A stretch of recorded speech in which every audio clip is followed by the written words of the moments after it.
Ashes to ashes, dust to dust, we stick Obito in the Earth's crust. Yes, my friends, the time has come. The time to say goodbye to another major Naruto character in this week's chapter.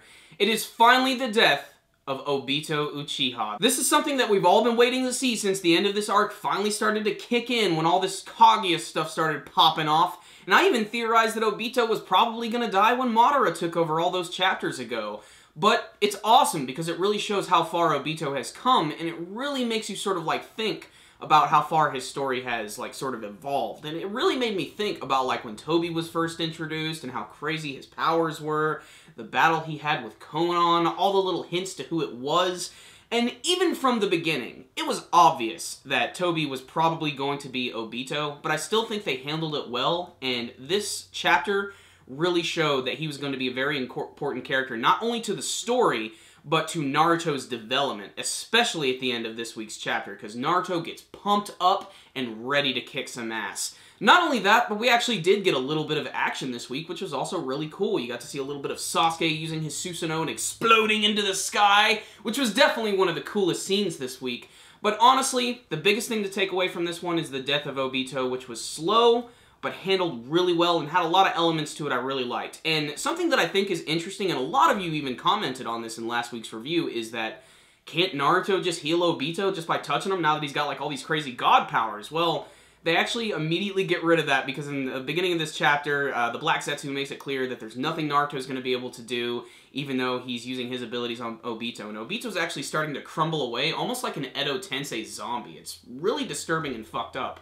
But it gives him an excuse to give Naruto a pep talk and let him know that this is your opportunity to rectify everything that I've done, to not be what I have, and to become Hokage. And I love the scene where he finally crumbles away, and the last thing you see right before there's nothing there is one smile on his face. And I don't know what it was about that scene, but it nearly brought tears to my eyes. It was handled so freaking well. And we even get to see that Obito has a reunion with Rin as well, which there was a little bit of flashbacks in there, which that's probably the only complaints I have about this week's chapter. But at the end, when you actually get to see Obito meeting Rin again, it's definitely heart-wrenching, and it's just good to finally see them together again. It is kind of strange that Obito is a kid again. I'm not sure why they're doing this. Maybe they're just trying to go with, like, Star Wars rules, and I'm talking about the newer versions where they, you know, Anakin Skywalker died, but for some reason he came back as Hayden Christensen, even though in the original version it was David Prowse, the actor who really played him. See, we're getting into Star Wars logic here, and that just makes things really muddy. But the point is, Obito is gone. He's been reunited with his long-lost friend and love, and that's a good thing. Other things that made this chapter great is Naruto getting pumped up and ready to kick some ass. Now that Obito has sort of gone the way of Android 16, Naruto's about to go Super Saiyan 2, and he's going to go crazy, and he's going to destroy Kaguya, and I cannot wait to see how that's going to happen. So what's the rundown on this week's chapter of Naruto? This was a really great chapter, and I only say that because it's really hard to do a character's death right. There are only so many times in the Naruto series when a character has died and it's felt like really appropriate, and a lot of the times those characters just end up getting brought back as zombies, and sometimes that can diminish some of their death scenes. But some of the most perfect ones in the series that come to mind is like Jiraiya. I loved his death scene. It was handled so perfectly, and it was really emotional, and it was a great end to that character. Obito's is the same way. He's not coming back. He's stuck in the middle of this dimension and just turned into a pile of ash. I don't think he's going to be revived by anything, but his story arc was told. He was influential to Naruto. He said his last goodbyes to Kakashi, and I was sort of shocked. I thought that maybe he was going to find a way to give his eyes back to Kakashi, because Kakashi don't have Sharingan no more. I mean, he's still a badass, don't get me wrong. I mean, Kakashi's the freaking son of the White Fang. This dude can do almost anything. Look at how badass he was when he was like freaking 13 years old.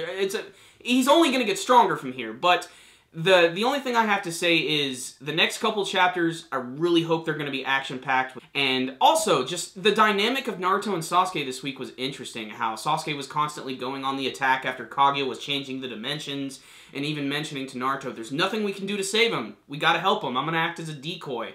He's very much a man on a mission about, like, this final battle. But Naruto's taking this much more personally, and in a way, I think that is going to give him the edge in this battle, and I just can't wait to see what he's going to be capable of in the next couple chapters. Otherwise, great artwork this week, especially when Obito was crumbling away, and you got to see that final smile. That was just handled really well. There was one flashback that wasn't needed, and the stuff with Rin at the end was great. Black Zetsu's mentioned that he can create chakra. Kaguya is still really friggin' powerful. Sasuke is still a badass with his Susanoo. Frankly, my friends, this was a really good chapter. I think it was handled well, and I think one that's going to go down in anime history. And it's also one of those episodes I can't wait to see in anime form, because when you get the voice acting and the music mixed in here, it's going to make for one hell of a tearjerker episode. So I like this one. I loved it for Obito. I'm going to miss you, dude. You were one of the best villains / anti-heroes of the entire series. Obito, this one's for you. This was a 9 out of 10 chapter. Check it out, guys. Great stuff.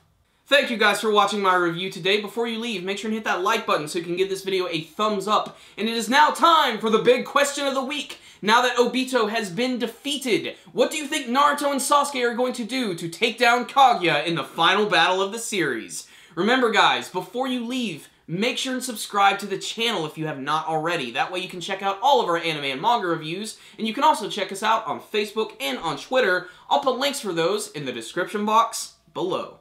Do you like Amazon.com? I know I do. Corey and I now have an Amazon link in our video description box below. And if you go to it and buy anything through Amazon.com, it will support our channel. So bookmark that link, make it happen, and support our channel without having to do a damn thing.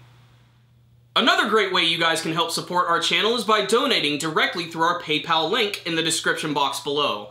We recommend $2 a month, although this is completely optional.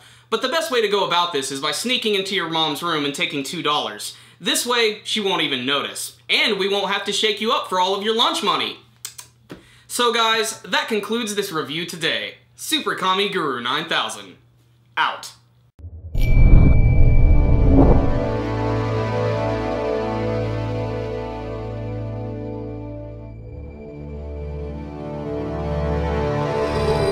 Swing low, sweet chariot, coming forth to carry me home.